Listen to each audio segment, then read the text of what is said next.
Hi, I'm Raymond, and thank you for watching RPadTV. We're going to be talking about review bombing today. It is a strange practice. It's a part of the world that I don't fully understand. So to help me figure things out, I picked two of my favorite people, both personally and professionally, the amazing Paul Semel and the spectacular Ray Carsillo. The three of us are going to be talking about what review bombing is, recent examples of two shows that are really popular that have been receiving review bombs, what people get out of it, and I don't know. I still don't get it. Hopefully you guys can help me figure it out. And if you're watching along, please share your thoughts on review bombing. Paul coughed, which is a perfect lead-in. Paul, it's been a while since we talked. You've been doing a lot of stuff. You went to England. I did. Ate a lot of delicious food. And got yes, COVID. I did. Yes. So, yeah, share all that and what's going on paulsemel.com. Well, as Ray mentioned, I got to go to London and to the countryside in England. One of my best friends, Scott, got married. Very lovely ceremony. His family, everybody was just really, really great. Then I spent a couple days just eating myself silly in London. Like this? I had Indian food, of course. I had shepherd's pie. I even had Indian shepherd's pie. Oh, which was really, really good because they put Indian spices in the mashed potatoes. So that was really, really good. If you go on my Instagram page, you can see photos of that. And also the tea. I don't know why I put up pictures of the tea I drank, but I did. But then on the last day, I caught COVID, and I managed to go this long without ever getting it. So, but yeah. So well, if I start to cough or sound scraggly, that's why.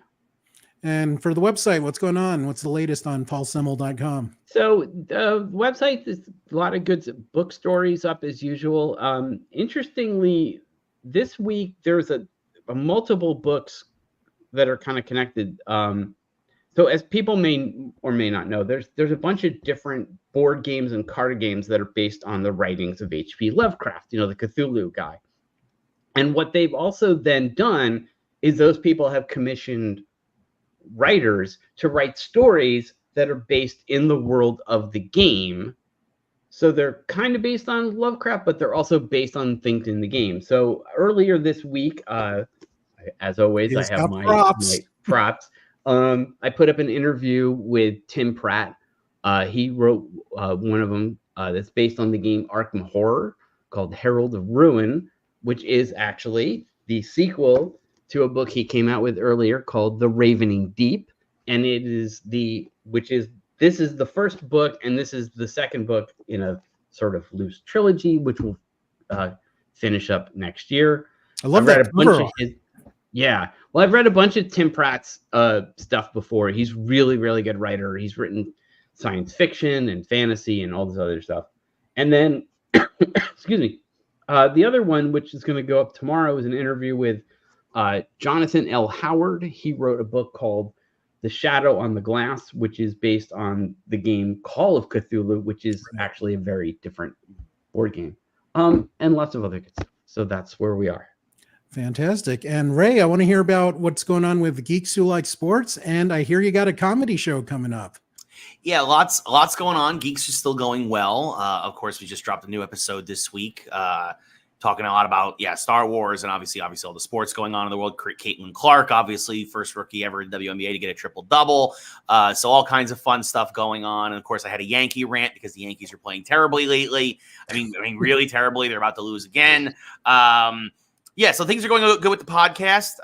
Just the usual. Always looking for sponsors and things of that nature. People who want to help out in any way. But we're doing good. Numbers are good. People are enjoying the discourse and our unique takes on geeks and sportsdom. And then, of course, you mentioned I just booked this officially today, and I started blasting it all over my socials. So if you're looking for a link to buy tickets, if you're in the LA area and want to come on down to Hollywood on Saturday, July 20th, it's my first ever comedy gig. It's a legit gig. It's not just an open mic. This is myself and 7 other comics. We're all going to get a chunk of time over the course of an hour and a half. And hopefully we bring the funny. Hopefully we bring the ha-ha. Hopefully you all enjoy it. It's something I've been working on for a little while though, and it's nice to see things kind of coming together. But yeah, I'll be at the Fourth Wall Comedy Cafe at 5220 Hollywood Boulevard in Hollywood. So yeah, very excited about that. And yeah, I'll be going on about 8 o'clock. So on that evening. And specifically, it is in the Thai-town section of Hollywood, which is one of my favorite areas. I'll hit you up later, give you some restaurant recommendations. So it's please do. Yes, fantastic. It's fantastic. Best Thai food in America by far. You find stuff in LA Thai-town that is really difficult to find outside of Thailand. We have some Twitch comments. People saying hello. Hello, Hockey Lou 33. Oh, that's so I promoted the episode on my own Twitch stream today, which also at twitch.tv/Ray Carsillo. So it's good to see. I know, Lou, folks, come on. I'm happy to see folks coming on over. So and RT, I call him RTO. That's RTO. RTO. It's like GTO or I don't know, one of the other. That's not what I was thinking, but hopefully, Ray, you won't get COVID from Paul during this episode. No, Paul, stay away. You can come to the comedy show. Hopefully, you'll be healthy by then. But next 9 days, stay away from Paul. Oh, no. So let's start off with what review bombing is. Like, it's a practice where a bunch of people get together, try to get other people to leave negative reviews on shows, and sometimes they don't even watch them. Sometimes they leave reviews before the show is even aired. Ray, I'll go with you. How do you see review bombing? Like, what? Yeah, well, I mean, review bombing is basically when, to your point, whether sometimes they've seen the show, sometimes they haven't, but typically when someone just really, or there's, and I don't even have to dislike the whole show, but they feel like it leaves a bad taste in their mouth, and they feel that the best way to make their voice heard is to basically destroy the Open Critic score, the Metacritic score, the Rotten Tomatoes score, whatever it is, in an attempt to drive the number down and therefore, hopefully, with malicious intent, hurt either the brand or the sales or other people's enjoyment or just in general people's awareness of the show by spreading their own brand of hate and negativity because they were, for whatever reason, offended by. It could be any number of things. It could be anything from the showrunner to the script to something in the show itself to just being a jackass. I don't know. Right. Like, there's a wide range of it. So it just speaks to like a disingenuous intent behind it. It's not that they even cared to leave an honest review. And so some of the shows we'll be talking about, there are legitimate things to criticize, but absolutely, there are things that these people are going after that have nothing to do with anything. Maybe it offends their personal beliefs or whatever. How about you, Paul? How do you see review bombing? I agree with everything that you guys have said, but I would go even stronger. Like, I think a lot of times the objective is to get people to not watch the show so that it will do badly, so that whatever it is about the show that offends them, they think it's going to send the message that that's bad. Don't do that. For example, we're going to talk, about the Acolyte, and one of the things that people have noted about the Acolyte is it has a very diverse cast. There's a lot of women. There's people of color. There are people out there who hate diversity. They hate that white people aren't the center of attention ever anymore. And so the objective of them review bombing is they want to get people to not watch the show so that Disney will go, oh, diverse casts drive people away. Let's not do that anymore. It's right. I hate to sort of use this analogy because it's a bit weird, but it's kind of like a weird, like terrorism. Terrorism is defined as you're trying to get some change made. If you just shoot up a store, that's not terrorism. If you shoot up a store because you're trying to drive those kinds of people out of your neighborhood, that's terrorism. And that's the thing I think with review bombing is there is an objective to it, whether it is based, usually there's an objective to it. sometimes, as Ray said, there are other reasons, but usually it's because they're trying to force the companies that make the thing to not make those things again and to make change. Part of the perceived culture war, as it were. Yes. Yes. A friend of mine said that culture wars do not exist. I'm like, really? I mean, they're part of everyday life in America at this point. But yeah, I do think you're right, Paul. Oh, Paul's COVID cough. Here it comes. No. So I do finger above the mute button because I don't want to subject anybody. I do agree with you, Paul, in that some people do have that intent and want to get something out of it, but some people are just following the crowd, and it's the herd mentality thing, and like, oh, this guy who I think is cool hates this show, so I hate it too, and they're not even giving it any critical thought, which is what a review is supposed to be. I mean, all three of us have been critics of video games, movies, TV, etc., and we put thought into this, and that is absolutely not what's happening with review bombing. So it doesn't really help anyone. Right. Well, I also, and I'm going to jump ahead a little bit here, but there's also an argument to be made that that's not really what it's all about anymore, because over and over again, we've seen review bombings fail. And so you'd have to be like, if to review bomb something now, like you kind of have to know, like, this isn't going to work. Right. And so that's why I was thinking all this week about this, like, what actually is the objective of this? And I kind of wonder if it, like you kind of said, if maybe there's a bit of virtue signaling to it, of people piling on and being like, me too, I hate diversity. Woo! Like, because they have to know it's not going to do anything. I think also to Raymond's point, though, I think as us as critics, right, where we've used 10-point scales or 5-star scales or whatever, I think that also, I mean, again, this is also kind of going ahead as to why this happens. I don't know if the culture nowadays, they can think with the kind of, they have that level of nuance. They want things to be black and white. They either love something and it's a 10, or they hate something and it's a 0. Yes. Right. There isn't a middle ground for, I think, a lot of folks. So sometimes they will, again, not defending review bombing or anything, but I think there might be some folks out there who just don't know what a 5 is. Right. Or don't know, like, and if they hate something, then, well, I don't like this. I don't like this show. It doesn't make me feel good. They're not going to have the training or the years of experience that we have to be like, well, I liked this. I didn't like this. The plot doesn't work. I felt the plot was meandering. I thought this character development, they're just like, I hate this. Exactly. 0. Yeah, but I don't think of that as review bombing. To me, like, a review bombing is not somebody who goes in and has watched the thing or listened to the album or played the game and has a point and maybe goes overboard with how much, they like it or don't like it, and aren't able to back that up with the words. To me, review bombing is when you haven't actually experienced the thing and you're going in and you're giving it a negative review. It's kind of like we used to see it a lot of times on Yelp, where like a restaurant would open and like a competitor restaurant would go on Yelp and write like a negative review, even though they've never eaten at the restaurant, but like they're trying to get rid of the competition. Like, that to me is review bombing. Like, not somebody where it's like, I played the game and I liked it and it's a 10 out of 10, even though what they say about it doesn't back that up.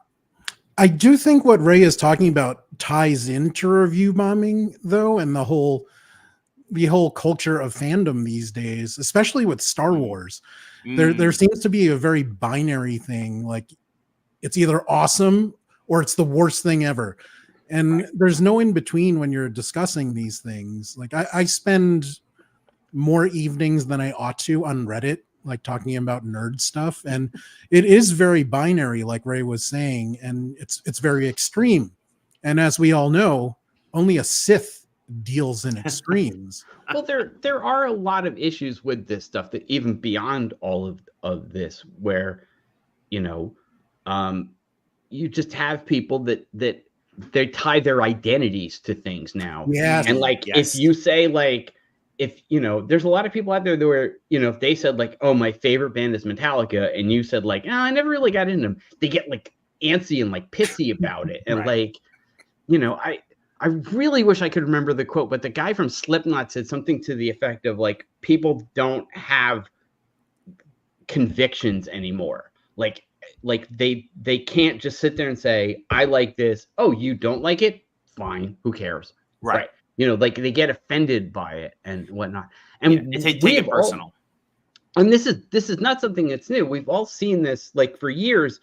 It's a cliche actually in video game reviewing where if you write a negative review of a highly anticipated game and the review runs before the game is actually out, you will get tons of hate from that. You'll get people who tell you don't know what you're talking about. Everyone who's written more than 3 reviews has gotten that. Like, you know, you get tons of people like, and the people go overboard. Like, who is this person? They should die. I hope they get canceled. Oh yeah, and it's not even sometimes necessarily the worst reviews. Sometimes you're just a little critical. I'll never forget my first death threat for a review came from The Legend of Zelda Skyward Sword, and I gave it an 8.5 out of 10. And I was like, I didn't like this. And all the Nintendo fans came out of the woodwork, and again, and especially back then, you were getting the reviews were going up 2 weeks before the game came out. There was no way possible that anyone legally had the game aside from us reviewers. And people were sending me death threats, saying I should die, saying I was the worst person ever, saying I'm not a Zelda fan, saying I'm like, and again, 8.5 is still pretty solid on a 10-point scale. And this is a perfect step for our first tangent of the evening. I love tangents. I remember I wrote a 100-word review for FHM that I got all kinds of heat for. I'm like, this guy sucks. He doesn't know what he's saying. I'm like, you're expecting critical thought on a 100-word blurb with a half-naked woman on the cover of the magazine? It's FHM. Was that with me? Did you do that for me? I think it was Peter, actually. Oh, okay. Yeah. So, Paul, do you have any review death threat stories you want to share while we're on this tangent? Yeah. When 30 years ago, when I was a reviews editor for a music magazine called I kept getting death threats from a guy. I kept getting like angry emails, letters rather, from a guy who called himself my nemesis. You had a nemesis. That's awesome. Yes, he would sign the letters, your nemesis. And they would always run them to the point where my mom was on the mailing list and she would get the magazine and she was worried they were going to fire me because of this. Because I kept getting email. And then finally, and it usually had to do with Pearl Jam for some reason. I don't know why. It was always like when I review Pearl Jam albums. And then like we got one and the guy threatened to cut off my testicles. And the boss was like, we're not running that. No, we're not running this letter. So what a coward. But yeah. So what did you say about Mike McCready that got everyone so angry? He's one of my guitar heroes. We did a roundtable review of the second album.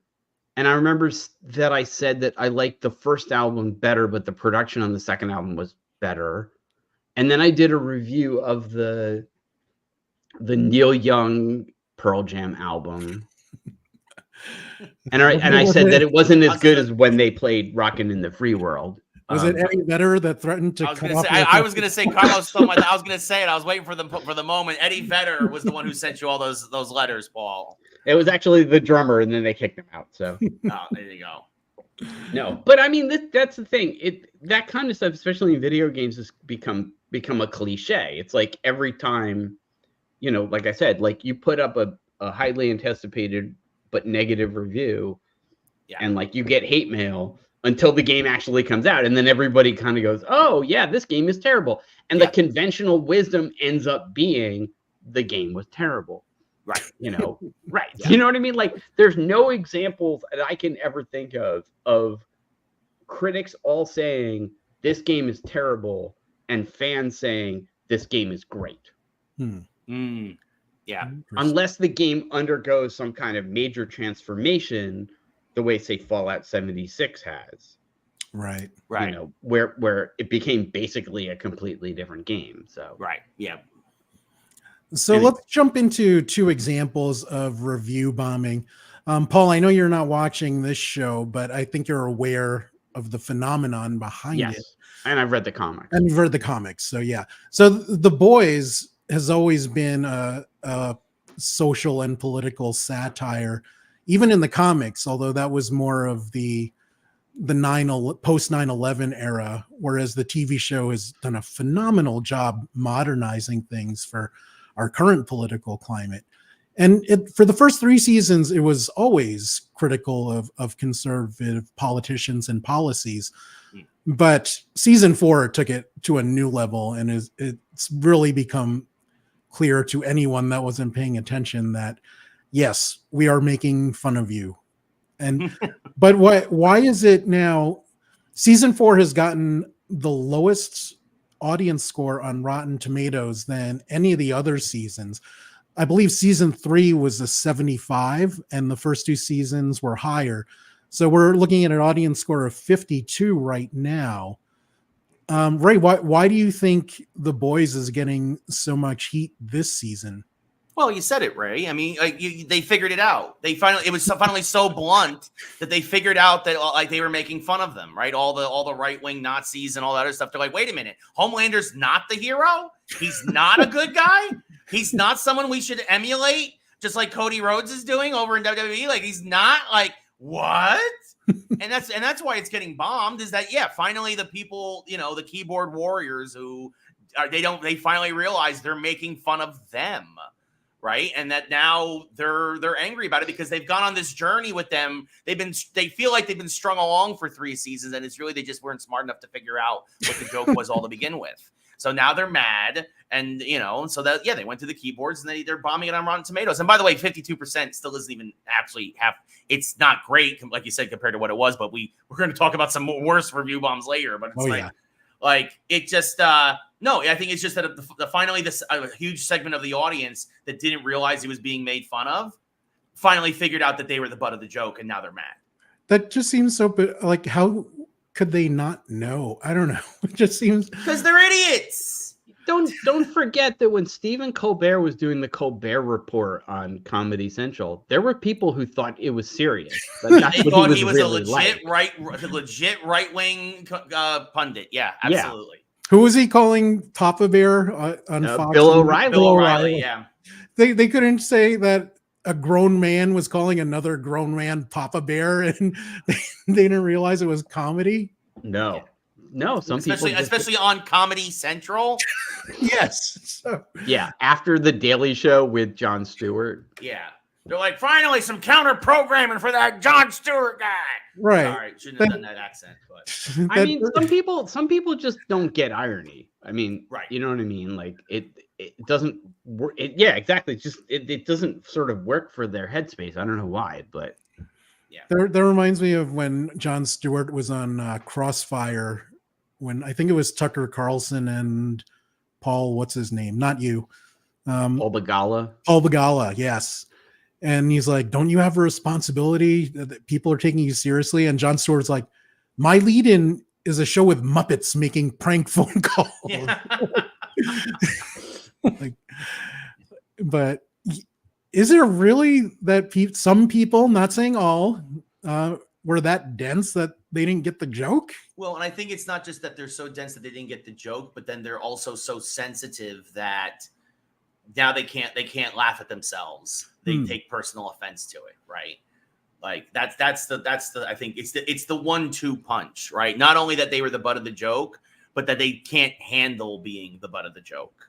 Or is time a part of it? Because season 1 was several years ago, and even between now and then, the social climate has gotten worse. So is time a factor in this? I mean, people are definitely dumber now than they were a few years ago. Sure. That's not what I meant.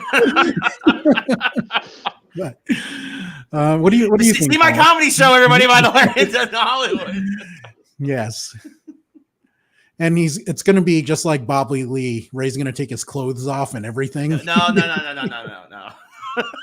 Isn't there already some comedian who does that? Bert Kreischer. Kreischer? Takes his shirt off. I am not going to be the nerdy Bert Kreischer. We're not going to do that. It's not going to Bobby Lee takes it all off. in his Yeah, show. definitely not doing that either. I'm going to be fully clothed. It's going to be respectable. I'll have buttons on my shirt. I'm going to look nice. At the jokes start. will hopefully be fun.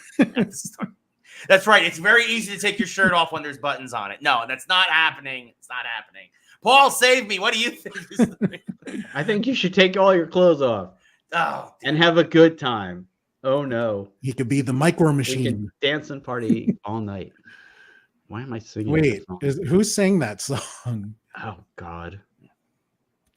I don't remember. Dead air. This is bad. I don't remember. I don't remember the guy's name, but yeah, he was somebody who really wanted to be Prince. And yes, Carlos, if you're still watching, can you look up who sang "We Don't Have to Take Our Clothes Off"? It's such a crap song. I feel like it's that guy. I'm like, no, I want to say it's DeBarge, even though I know it's not. But But it's somebody like that. Yes, Yeah, or it's that guy, the guy who sang "Wishing Well." Wait, Remember? I don't know. No, wishing well, kiss and tell. was that No. Terrence Trent D'Arby? Yeah, it's somebody like Terrence Trent D'Arby. It's not Terrence Trent D'Arby though. Funny Anyway, funny Before my time, tangent. boys. yeah. Eric Clapton once predicted that Terrence Trent D'Arby was going to be one of the biggest acts ever. Good job, Clapton. Yeah. Well, So the second show that has been getting a ton of review bombs is Star Wars: The Acolyte. Paul mentioned some of the factors in it. It has a diverse cast. The leads are people of color. We have one African-American woman playing twins. We have a Korean man playing a Jedi. Yeah, and I think the highest white lead is wearing alien makeup, so she's not even white in the show. Yeah, Vanestra. Yeah. Oh, I always call her Lunesta. Oh, and Lunesta is a lesbian too, and the showrunner is a lesbian. So it has all these things going on. did they say that Lunestra was a lesbian on the show? No, Because in I know real that, life. like, in real. Oh, There you okay. go. Well, I know that there's a couple of people on the show that are LGBTQ, and obviously the creator is, and then there's, like you said, there's a bunch of people of color. There's a Lunesta bunch and the of creator women. are dating. Oh. Daphne Well, that's not Keen's dating the. It's not the No. first time that's happened in Daphne Hollywood. Keene is Jackie. Oh. Lunesta is the green alien with the whip saber. You were talking about Jackie. Oh. I was thinking of I thought you were talking about Vanestra before. Yes, that's Yeah, who sorry. we were there, I right? was thinking, Okay. because you said white. I thought Daphne Keene was like the highest ranking white person, and she was a person. And she's, Sure. Anyway, Oh, I think Jermaine Stewart. thank you. There we go. Oh, that guy sucked. Sorry, Jermaine Stewart. You got to pop a hit song, which is more than most of us have ever done. Yeah. Yeah. Ella Iyer is that? Right. Okay. Aha. But So there is actually, I think there is something else that the show is getting review bombs for, although Is that it's bad? only just started. Well, no, I it's like it. that. I don't love it. It's that it shows the Jedi not being 100% good. Yeah. Right. And some people, we talked earlier Which about, I think is fascinating, honestly. yeah. Same, I mean, yeah. we talked earlier about like people like, the sort of everything has to be great or terrible. Mhm. And this is a great example of it, where people sometimes really don't like it when you show Flaws. flaws, especially in a person or a group of people who previously seemed to have no flaws. Right. I mean, a lot of people were pissed off when Luke Skywalker became a bitter old man, and they're like, Right. that's not the Luke I grew up with. I'm like, well, people get grumpy and Right. they're old. I think the problem with like Luke, and I think with some of the other problems with the show, at least for me personally, is that it's not properly explained. Right? There's like I don't mind that they're singing space lesbians, but why are they there? Right? Like make it make sense. And I think that the show, at least through 7 episodes, has really done a poor job of explaining a lot of what's happening in the show in terms of why this particular sect of Jedi aren't going to the council, why they're so flawed. I think that, they did 2 flashback episodes that could have been 1 episode. Right, the pacing's been awful. The twin thing is a dumb gimmick. Don't care that it's a black woman. I care that why are there twins? Right. Like just because there's been twins before in Star Wars, it doesn't. So you could do a parent trap trap gimmick at the end of episode 6. Like it doesn't, it's for me, it's a bad idea. But like, and I think that's why people are in particular, it's one of those things where, going back to earlier, people don't like it. They can't necessarily verbalize it. And they're like, this is just straight up bad. There is some of it because it's absolutely, again, it's been about because of the lesbians and of obviously the people of color and obviously all this other stuff. There's obviously been a lot of that, and for sure in terms of the bombing. But it's also, let's be honest, a mediocre show. It's a $180 million waste of money. I mean, I agree with some of those points, especially the pacing, but some of the points you also brought up, like, expanding the Jedi and the lore, showing nuances, showing the flaws, I think is fantastic. And even, yes, I agree. Even a guy like Chimere, who is ostensibly the bad guy, they're showing some kindness and concern with that. So I like that they're showing different layers. And the lightsaber saber battles have been the best, I think, in Star Wars possibly ever. I agree with that. A lot of people don't, but I agree. There are good parts, but there are also parts that where you're left asking, what the Carlos, Carlos asked, why can't the 50 women be there because they want to be there alone with each other? Yes, why not? Like, I mean, a lot of people suck. Maybe they agree with that. Well, I think when you have so much lore attached to Star Wars, I think people want things also to tie together more. Right. People want those connections, and when they're not there, that's when they're going to lash out against that stuff. Because again, even though it's 100 years before everything, even though it's supposed to be standalone, you're mentioning the rule of 2. You're mentioning, like, obviously there's something. You had Kia D. Mundi there. Are you going to be connected to Star Wars, or you're going to be 100 years away and going to be completely separate? What you can't be both. So I wanted to bring up 2 things. One is this Forbes article that showed after episode 3, the Acolyte had more audience reviews than all 3 seasons of The Mandalorian, which people are saying the show is not getting review bombed, but you're looking at 3 seasons of a show that has gotten more views, more watch hours than, of course, The Acolyte, which at that time only had 3 seasons. The other thing was this article on Screen Rant where the author randomly selected 30 reviews and discovered that 29 of the 30 were highly likely to be AI generated, which to me is fascinating. Like, do people dislike a show so much that they're using Gemini and ChatGPT to crank out bad reviews of it? That just seems bizarre to me. Why do they do that? I guess that will bring us. No, I do want to save that. Paul, why do you think The Acolyte is getting so much more heat than any other Star Wars show? Well, more than any other Star Wars show, it has the most diverse cast. I mean, it's certainly got a way more diverse cast than The Mandalorian. It's got a way more diverse cast than Obi-Wan, than Boba Fett, Ahsoka. Like we said, literally, like the highest ranking white person isn't even like the 2 highest ranking white people don't play white people. They play aliens. Yeah. Like there's literally not like one, like the most prominent white guy who is white on screen was that one Jedi who looked like he was in the 70s and he died in the first episode. So you mean Tommen Baratheon? Yeah, exactly. The guy who played Tonkin? Tommen. And on Game of Thrones. Torben is his name. Torben in the show. That's right. Yeah. Tonkin's a relief pitcher for the Yankees. Sorry. Let's flip to the sports thing. We should get Torben on the Yankees. He might help us out a bit. Could do some Jedi curveballs there. Yeah. But I think that's one of the biggest reasons. And I also think, like you said, this is something that keeps building and building and building. I think that if The Acolyte had, say, been the first Star Wars show, it wouldn't be getting the review bombs that it's been getting, because times have, since in the last few years, have changed.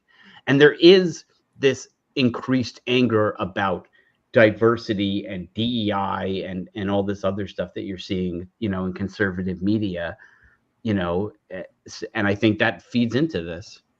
they want to go back to the days of Friends where Manhattan only had white people. Yeah. I'm like, what coffee shop did you guys go to where everyone is white? Ooh, we have a sports update. Yeah, Lou. I don't need the Yankee updates in the middle of the show. I know how terrible the Yankees are. I knew they were losing 5-3. I know. Lou, that actually just popped up on my watch as well. But thank you for the update. I do appreciate that. There are a few points I want to get to next, but I'm going to cough first. So Ray, say something.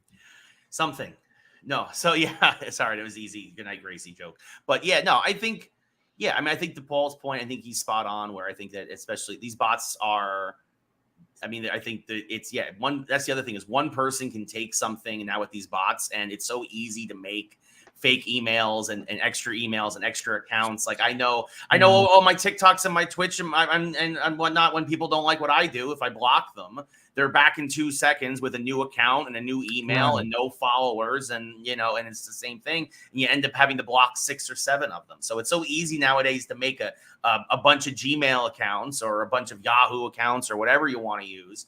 I don't know, is Hotmail still a thing? And people still, and that's the thing is that when somebody has that much anger that they want to take the time out of their day to do a review like that, they also probably have enough anger to do it multiple times, right? We always used to say in radio that the people who call into a radio show make up less than 10% of the audience. Right. People who are moved that much to take that much energy and time out of the day to call into a radio show or a TV show or whatever to be like, why are the Yankees doing this? Why are the Mets doing that? It's the same thing with this, right? If you have the time and anger and vitriol to want to express your negative opinion, of course, it's always a lot easier to express your negative opinion than your positive opinion. Then people are going to. They're going to do it and they want to make sure they're heard. And so sometimes they'll figure out other ways. And I think this is just the beginning with the AI bots and whatnot. Well, somebody, I think it was that guy T.I. He's like a rapper and he was in like Ant-Man. He kind of said something interesting about this stuff. And he said that really what a lot of the trolls want is a reaction. A lot of times, even what they're saying doesn't matter. I do want to talk about why people do it and what they get out of it. First, let's take a quick break to plug some merch. Guys, if you want to support the site, I have all kinds of RPadTV gimmicks available on Amazon. If you want direct links, go to RPad.tv/merch. We have t-shirts, sweatshirts, tote bags, phone covers, pop sockets, and more. They're fun little products, not very expensive, and they really help out the creation of these videos. So please check them out. Now, getting back to the matter at hand, I do want to talk about what people get out of it. We're using TI's comments that people want a reaction from it. That's it? Well, no, because the thing, what he kind of said was, because he was talking about the trolls, and he said that like what he does is he just doesn't react. He doesn't respond to them. He doesn't block them. He doesn't do anything. He just ignores them. And that's almost like the worst thing you can do. Literally be like, you are so unimportant to me that I'm not even going to acknowledge you. Yeah. And I think there's something kind of to that, I think, And you brought up, people wanting to review bomb in hopes that we don't get diverse casts and shows like this don't get made. Ray, why do you think people review bomb? You said, people are using AI reviews that they seem to have a ton of time on their hands. Yeah. So why do they want to spend their time on this? That's the thing. I don't know if they, I feel like it's them lashing out because of a general helplessness in their life. They have no control over a lot of things that may have happened to them or are going on with them and going around them. And this is something they can control. This is something that they can sink their teeth into, and them go, I mean, again, you'd love for them to do something constructive. If you're going to write something, go write a book, write a poem, write a play, write something good. But for whatever reason, they have no other way to channel their hatred, their vitriol, their frustration, and they take it out on the internet. And it becomes just this cesspool that we're all suffering through. And to counteract TI, I find it very satisfying when I block people. But it's it's one of those things where, like I think it has something to do a little bit with them trying to grasp control in a world that's seemingly we all have less and less control of. And it's I don't think they're looking for the change they say they're looking for. I think it's just some other psychological thing that they're trying to express, and they don't know how. And unfortunately, this is how we all have to suffer through it. It's Twitter is their psychological trauma lash out doll or whatever. So, I mean, most people want to be acknowledged, or they want to be seen. Is that their way of doing that? It could be part of it for sure. I mean, I think that there's definitely something to be, again, for whatever reason, I think that there's a lot of there's a darkness to them in their life or whatever, going back to Star Wars, the dark side. And unfortunately, I think it's something like, they, like to Paul's point too, they want attention. See, I was going to go in a different direction and be like, they should just be like Roman Reigns and be like, acknowledge me. Acknowledge me. It's much easier. You're saying, Paul? All right. What I was going to say is there's also, and I'm going to throw me and Ray under the bus here. There's also a thing now where white people are not the center of attention all the time. and we used to be. All the shows were about us. Everything was marketed to us. It was all about us, especially straight white males. Mm-hmm. And that's not the case anymore. And there are a lot of white people who can't handle that. And you see it even outside of the realm of entertainment. Like, people talk about the browning of America and how they don't like it if they go to a store and they're outnumbered, by people of color in a store, and it makes them uncomfortable and blah, blah, blah, blah, blah. And I think there's a lot of lashing out about that because they don't know, you have a generation that grew up with participation trophies who never learned how to handle being criticized, who never learned how to handle being told no. And suddenly they find them in a position where they're not in charge anymore, or they're not the favored son anymore. And, they don't know how to handle it. And let's also remember there are people out there that are pushing an agenda. There are people out there who are pushing a racist, sexist, homophobic agenda, and they capitalize on this. Yeah. One of the things that's been documented is that if you go on men's forums, there are often times when they will tell you, don't masturbate. Real men don't masturbate. Real men only have a certain number of shots, so don't blow them into a tissue. Blah, blah. I am not a real man. Science. And right, but one of the things that they have found is that racists use this because when you don't masturbate, especially as a man, you become frustrated. And then people can kind of go, well, you're frustrated because the Mexicans are taking your jobs. And suddenly you they can redirect the anger. It sounds ridiculous. But apparently it's been well documented that people have tried and have been successful at doing this. Where they will look at like Star Wars and they will capitalize on the anger that these people have on this and as a way of like kind of coercing people into a much darker place. Yeah. And that's the thing, like I've seen stories online about people where like, some guy went nuts and tried to shoot up the place and they were like, he used to be fine. And then all of a sudden he started getting mad about black people in DC movies. And the next thing they traced it back to him not wanking. Is that what? Well, it's not all the time, but sometimes people can be easily influenced, and again, to Paul's point, when they're not in the right state of mind, it's even easier to influence them. I mean, and again, to his point, like it again, it's why you're seeing the attacks on DEI, affirmative action, and all this other stuff. And the other thing is like people a lot of times. again, not to speak for, I guess, all white guys or whatever, but like, you don't realize how the bar for us was lower for so many years. And now that the bar is more even, they're like, well, I'm not getting the opportunities I used to get. It's like, no, the bar is just even now. You know how I have to work as hard as how everyone else worked, as black people and brown people and everyone else worked for so many years to get those opportunities. Now the bar is just more even. And to Paul's point, they're like, I don't want the bar even. Right. I want the bar where it was. And So they don't know how to handle that. Two things. One is a really bad joke. What I got from Paul is that Charles is no longer in charge. Now it's Juan. So live with it. No.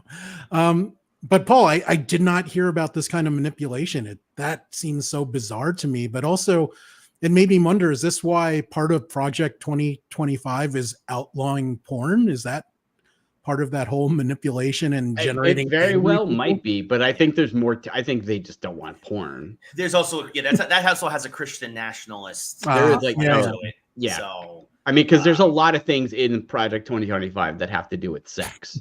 They don't want you to like buy condoms. They don't want you to have abortions. They want to go back. They want to go back 200 years, basically. Puritanical life.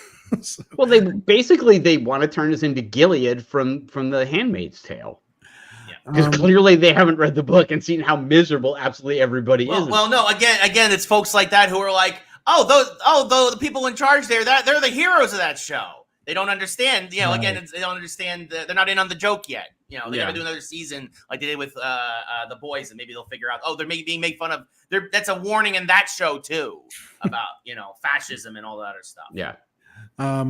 Paul, Carlos sent you a WTF. I don't remember the context, but I wanted to make sure that you saw it. I did see it, and I assume that Carlos is angry that we've exposed him as an anti-masturbator. I did want to get to this lengthy comment from Lou. Just to touch on Star Wars, even though it's not really in the conversation at the moment, is the Star Wars Jedi Survivor a good game to play, and why? Also, what hate has this game got since its release? If there is hate that you guys may know of, and this question is for you if guys have played the game or know about it. Paul, I remember you liking this game. Yes, I've played both of them multiple times. I love both games. They are very, very good games if you want to be a Jedi. Yeah. It's not a shooting game. It's a Jedi game. So it's a hack and slash action game. Yeah. A lot of lightsaber battles.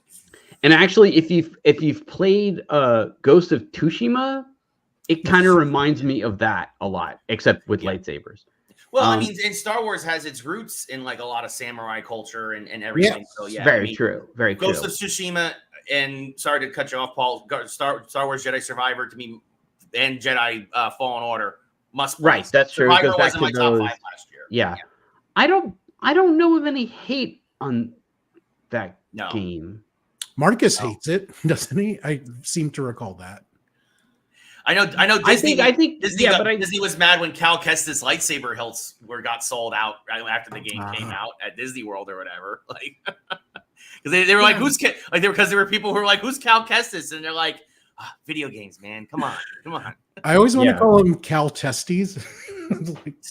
Yeah, but I don't know of any like overarching hate that the game. No, I think it did not get review bombed. It is pretty universally beloved and accepted. And well, you play as a white guy. I was just about to say though, but you do play as a white Jedi dude. So Cameron, what's it? Moynihan does a fantastic job, right? With that, but but his Jedi Master's a black chick, so I mean, I don't know.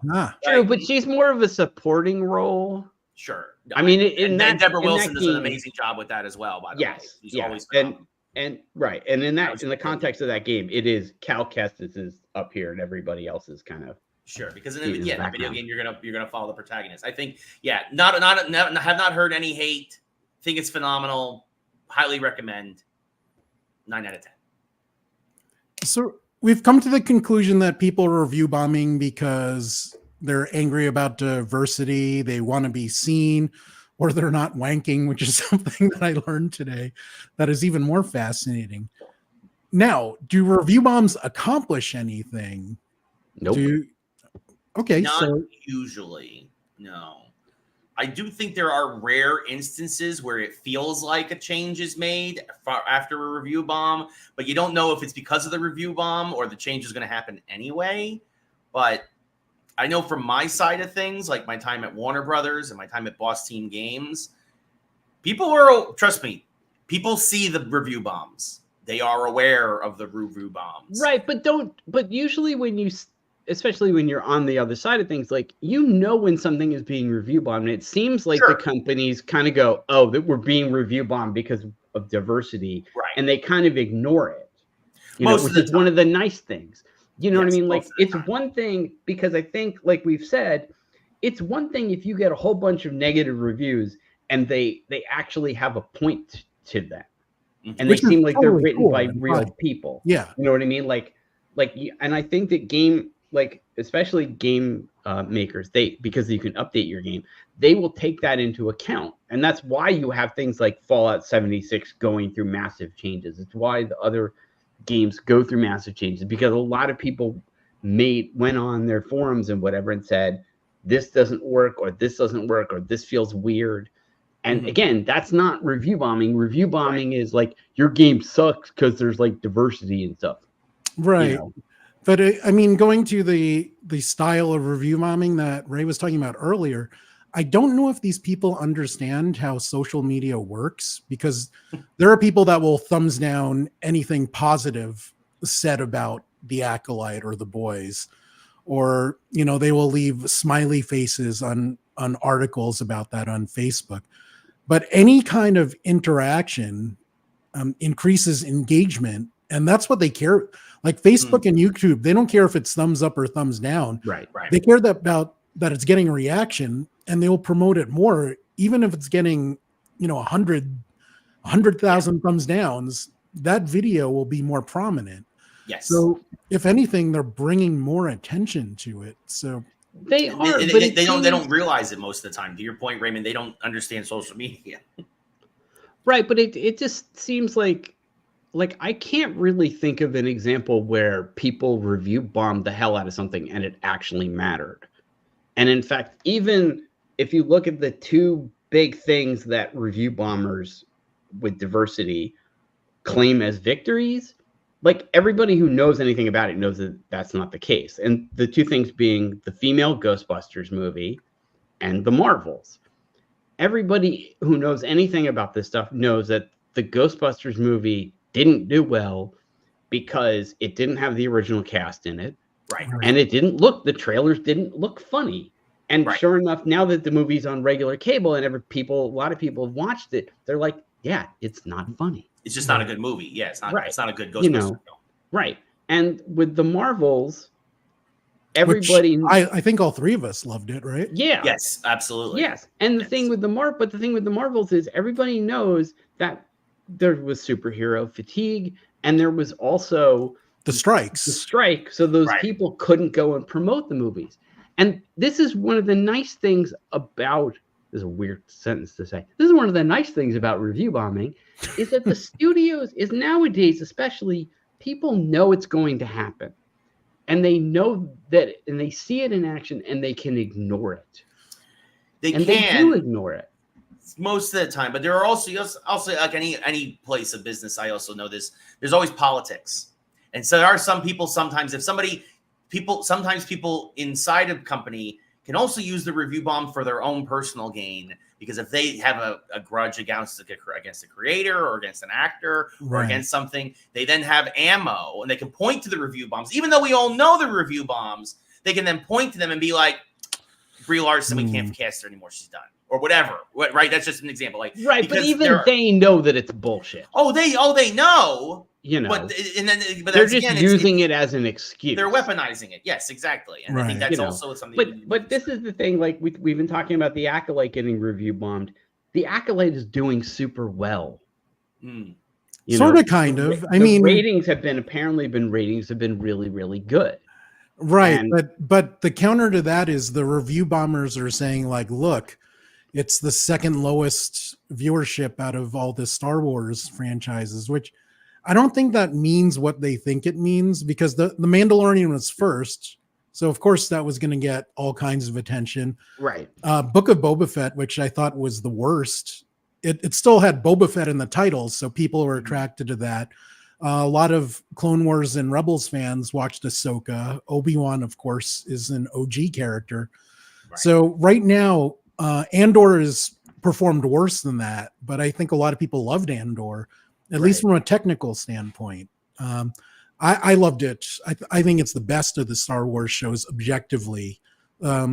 As a Rebels fanboy, Ahsoka is my favorite. But yeah, they're pointing to this, but I don't know what the expectations were for viewership. I think it's doing well compared to other shows in general, but compared to the other Disney Star Wars shows, it's on the bottom tier. And yeah, but like you said, that's you have to look at it in context. It's like right. If everything's above an 80, but like that happens to be the 81, right? It's still everything's above an 80, right? Like an 80, you know what I mean? Like if every other show got like viewership of 100 million and this is getting viewership of 95 million, right? It's like, right. So I mean, the showrunner Leslie Headland said that she's going to read all this negative feedback that the show's been getting, and I'm like, don't do that to yourself. Like, no, she'll be reading a long time, unfortunately, and a lot of garbage. Yeah. No, well, again, we just saw 30 bots, right? Yeah. I mean, one of my favorite criticisms of her, like, she's not a real Star Wars fan. I'm like, the woman has a Princess Leia tattoo on her arm. Like, normal people don't do that. She is legit. But she's a woman. Women can't be Star Wars fans. Women can't be fans of things. So we agree for the most part that this doesn't change anything on a social level, but on a corporate level, Paul, you're saying you don't think it changes anything with I don't think it studios? does because if it did, you wouldn't have this show being cast the way it did. You know what I mean? Like if Disney really bought into this idea that people don't want to see diversity in Star Wars shows, you wouldn't have a Star Wars show with the most diverse cast yet. And in fact, one of the things I think of is recently there was a guy, I don't remember his name. He's some kind of like venture capitalist dude, and he wanted to like take control of the board of Disney. But then he started to talk about why, and he's like, "Why are you making shows with black superheroes? I don't want to see a show with a black superhero. Why would I want to watch that? I don't want to see a movie about women superheroes. Why would I want to watch that?" And literally the Disney board were like, you don't know what you're talking about. Yeah. This stuff is doing well. Why are you? And they basically got rid of him. And there's actually been articles I've seen in the trades, Variety and Hollywood Reporter, where they've talked about the fact that audiences want diversity in their shows and movies. They're interested in it. That yes, there are people that hate it, blah blah blah, but a larger number of people want to see it. They don't want to see a show like Friends where you have 6 friends and they're all straight white people. They want to see it. They want to see a show where people are more reflective of the diversity of reality, because you get better because they feel you're going to get more interesting stories that way. Yeah. And plus these things are global now. So, a lot of these shows, movies and TV shows before, they just focused on the numbers in America, but something like Star Wars is global. So you have JJ Lee, who's a star in Korea. Daphne Keane, I believe, is Spanish. Yeah. If I'm not mistaken. And even though she's like a Wolverine clone. So, hasn't it affected things though going forward? Like, even though Acolyte's doing well, but aren't there rumors now they're going to probably leave the old Republic behind, that they're not going to do more with this era? No. Like, they've already said they're doing a second season of it. Really? Okay. Because it's doing well. In fact, it's funny that you mentioned that, because there was an article I saw that said that.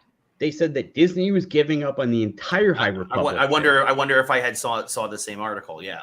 But the interesting thing is, I looked at the article, and then what they said was the reason for it is that the show is a failure, and they cited the Rotten Tomatoes score, which is where the review bombing happened. Right. Oh, and the interesting thing never once, as far as I remember, not once in the article does it say a source within Disney or a source at LucasArts. Okay. They literally just based. So it's a lot of speculation on the review bomb. Yeah, but it Based was on review presented. bomb. Yes, That's but so it was stupid. like the review bomb is reflective of reality. So I'm going to write this article.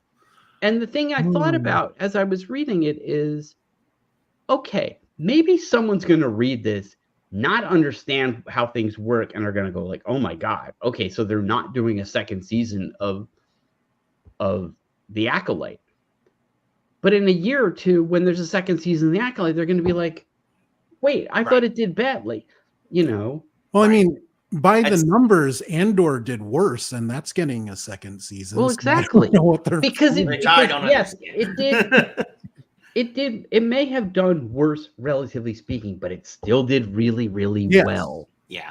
and was well received. Yeah. So maybe that's why they don't want this one to be well received. I don't know. So next question: is there anything that can be done to limit or curb review bombing? What do you think, Ray? People need to have a license to use social media the same way they have a license to use a car. No, I mean the sad thing is like I'm being facetious, but also like a little bit serious, because it's like I don't think there is a way to put this genie back in the bottle, right? I don't think there is a way to close Pandora's box now that this is how a lot of social media and a lot of these sites and whatnot are used. I think that all you can kind of do is just keep trying to educate people, just kind of trying to keep doing counterpoints. And unfortunately, it's exhausting because, like, if you're on the side of good, right, you're trying to, you got to basically fight the battle constantly, just over and over again. And I think that, I don't think there's any going back at this point.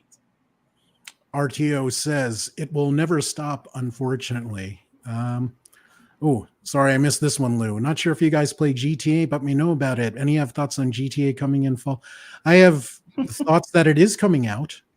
Yeah, I can't wait. Going to play it. Yeah, I'll give a full review when it's out. It's a must buy, day one buy. There's not, even if it gets review bombed, there's nothing that's going to stop me from playing GTA 6. Does that mean, Ray, that you're down since day one?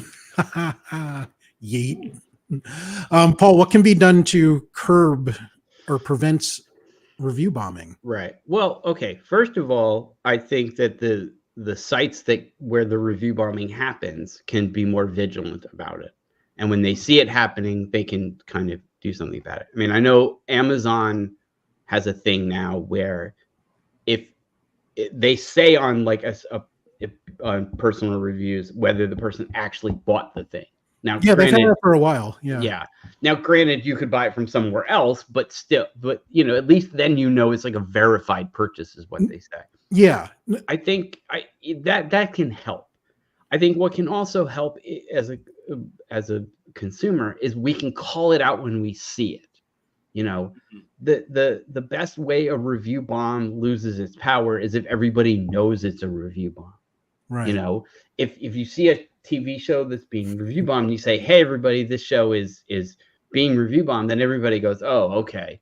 See, RT gets me. Thank you. Right. I mean, I think also that there's some of that already happening, because like with the Acolyte, for example, like people knew this show was going to get review bombed long before they even filmed it, because they saw the cast and they're like, "Oh crap."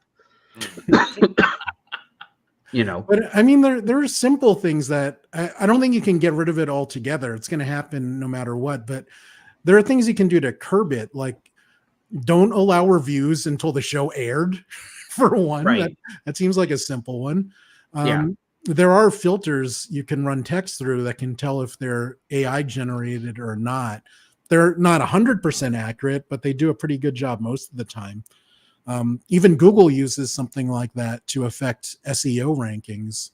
So I don't know if Rotten Tomatoes will care enough to do that. Maybe they just want the engagement numbers, but I think it would help them to get more genuine reviews. I think they do. I think I have heard them say that they want to try and stop this kind of stuff, because it doesn't. They want like the reality of it. They want the integrity of having like an accurate representation of what people really think, not not people that are just going there and you know, venting about black people. So last question before we wrap it up, and I only thought of this one after we started. There is a certain segment of Star Wars fans that hate everything that's not the original trilogy. And that really bothers me, but it also makes me think of something Paul said, which is one of my favorite things about nerddom, that Star Wars is different things to different people. Like some people grew up with the original trilogy, some grew up with the prequels, some grew up with the Clone Wars. So I don't think when someone says I'm a Star Wars fan, but I hate all the Disney shows, I don't think you're a Star Wars fan. I think you might be an original trilogy fan, and to you that is Star Wars, but Star Wars is such a massive thing now that it could be many different things. Like, I don't know. I'm pretty. I don't necessarily agree with that. Like, Okay. I think you could genuinely dislike the shows, Of but course. still be a Star Wars fan, you know. Well, I don't know. Because if the you can shows dislike- are because the all shows of are them. very different from the movies. They don't, you know what I mean?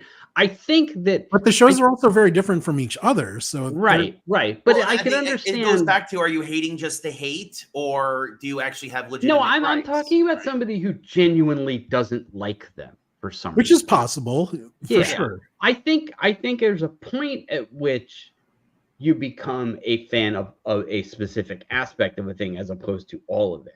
You know what I mean? Like, you know, it's like if somebody says like, "Oh, I love Pink Floyd," but the only album they own is Dark Side of the Moon. It's like, no, you don't love Pink Floyd. You love Dark Side of the Moon. And there's a difference there. But I think you can be a Star Wars fan and not like a certain aspect of it for whatever reason. Like, for example, if somebody said like, "Oh, I'm a Star Wars fan, but I never really read any of the books, and the ones I have were kind of boring." Okay. Yeah. You know, I mean, I think again, though, it could also go back to, like we talked about identity earlier, right? Like the original trilogy is part of your identity. You identify with those, and so you almost kind of Right. put blinders on to almost anything else. Right. I think that if you were just a fan of the original trilogy or the prequel trilogy or something like that, like a specific segment of it, then you are a fan of the specific segment of it. Like, to be, I hate being a gatekeeper about this, but to be a Star Wars fan, I feel that you have to be a fan of more than one thing. Yes, I agree with that. And I'm not the best person to address it because I tend to enjoy a lot of aspects of different things. Like, Yeah. if you look at comics, I buy comics for even like the stupid minor characters that 10 people care about. I'm one of those 10 people. Like, there's some characters I don't even remember, but I have like 20 issues of their comics. And I know, Paul, you're not like big on like the minor characters. Like, you would never buy like a Blue Beetle and Booster Gold comic book, but I would buy the hell out of it. Ambush Bug. Ambush Bug. Ambush Bug. I have every single Ambush Bug. I love Ambush Bug. No, but to Raymond, to your point, yeah, like it's hard. It's hard for us because even if we don't like a thing in Star Wars, we like the vast majority of Star Wars. The films, except for the most recent trilogy, the comics, the books, you know, some of the shows. Like, I wasn't the biggest Ahsoka guy. I wasn't. I thought it was meh, right? But, and I'll say this, for the most, until the last episode, I was on board with Acolyte. But I feel I'm very worried about the conclusion. I don't think they can. I don't think they're going to stick the landing. I don't think they're going to stick the landing. Well, I don't think they're going to try. I think this has always been perceived as the first season of multiple seasons. But still, you got to wrap some of the loose ends, and there's still so much to do. There's a lot to do in one, and even if it's we'll an hour. Find out in a week, but we will. Yeah, for less than a week. But I hope it's longer than the other episodes. Because they need the time. They certainly have the budget. They spend too much time in flashback. I have issues. Anyway, different show. It's a different show. Yes. No, I was like, oh, I thought you were gonna talk about Paul spending too much time on Flashdance. What a feeling. No. That was Paul's favorite movie growing up. We had one more comment that I wanted to get to. Lou says, one question before we go. Is an original of something like a movie or a video game always number one? Or the remake of a movie or games better? There are cases of remakes being better. Especially in games. Yes. Movie-wise, I mean, the original Ocean's 11 was just a big boondoggle so the Rat Pack could get paid to hang out, whereas the George Clooney one is an actual movie.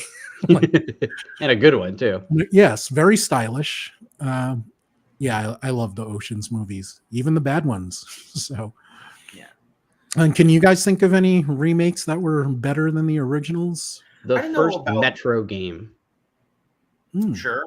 The first Metro game, if you played the original, the controls were wonky and the AI was terrible. And then after the second game, they fixed the controls, and then they reissued the first game with the improved controls and improved AI. And that's one. I would also. How about the Resident Evil games? I was about to mention that. I think the great example. The remakes of Resident Evil 2 and 3. Yeah.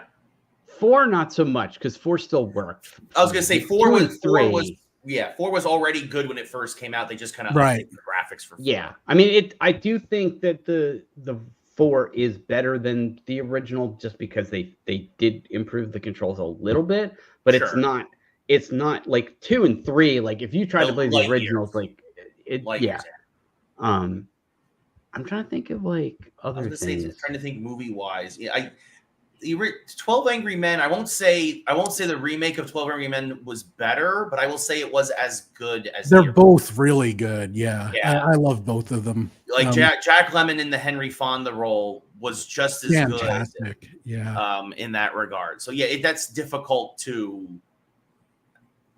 point the finger on, but I definitely say if you watch both the original and the remake, you'll be like, oh, these were both worth my time. Although one thing that took me out of that movie was that it was too close to Forrest Gump. So I'm like, why is Bubba in the jury? I thought he died. Like,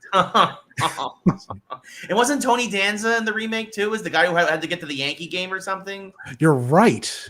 I think you're right. The fine Elton John song, by the way. Yeah. You guys? What about like director's cuts? Would you say these fall into this? Because I was thinking of the Snyder cut. No, not the Snyder cut. But the director's cut of Blade Runner, where they cut. I never saw it. Is it actually good? Yeah, it's a lot better because they cut the narration out and they make the ending a more ambiguous and whatnot. Although now there's like 7 versions of that movie, so for some weird reason. I did not know that part of the world existed. Oh yeah, there's a box set which has like I think it's like maybe 5 versions of the movie because it's got like the original cut that nobody ever saw. It's got the theatrical cut. It's got the international theatrical cut. It's got the director's cut, and then it's got the ultimate edition, which for some weird reason got more stuff. No, ooh, Carlos, we're done with it. No, Carlos, no. Some things cannot be improved. Yeah, no. Yeah, but yeah, I mean, they're definitely that actually is a good episode topic of remakes that were better than the original. Yeah, you have to give more thought on that. But definitely. that Casino Royale. Oh, that's actually a really good one. Wow. Huh. Yeah, but is wasn't as funny, but is the original Casino Royale, or you're talking about because there were a couple. You talking about the original black and white one where Bond was American, or are you talking about the one with? No, Peter I'm talking Sellers? about the one where it was like a from the '60s and Woody Allen plays his. I was gonna say with Woody Allen and Peter Sellers. Yeah, no, that was a There's because there's original Casino Royale in the '50s before Dr. No, and they had Bond as an American, and they were like, no, this isn't gonna work. It was real bad. Yeah, no, it was real bad. Okay. But you're talking about the Woody Allen, Peter Sellers, tongue-in-cheek one. Okay. Yeah. Sorry. I would argue that all 3 of the Marvel Cinematic Universe Spider-Man movies are better than the other ones. I'm hoping we'll be able to say the same for the Fantastic Four. Oh, I think the bar is low enough that no matter what this Fantastic Four movie is, it will be better than the previous one. Yeah, but I would have said that after the second Jessica Alba when the bar was low and Yeah, with the the third one cloud was that is worse. Galactus. Yeah. Oh my god. That hurts me. Yeah. As a comic book nerd, I'm deeply offended by that. Yeah. But anyway, guys, I want to thank you for this excellent conversation about review bombing. There are a lot of things that I learned. It was great to get your perspectives. And for the people watching out there, if you want to catch up with Ray and Paul, links to what they do are in the description below. If you're watching this after it is posted, please leave a comment and share your thoughts on reviewing on review bombs. Please give a like, thumbs up, subscribe, all that good stuff. And thanks for watching. For RPadTV, I'm Raymond. See you next time.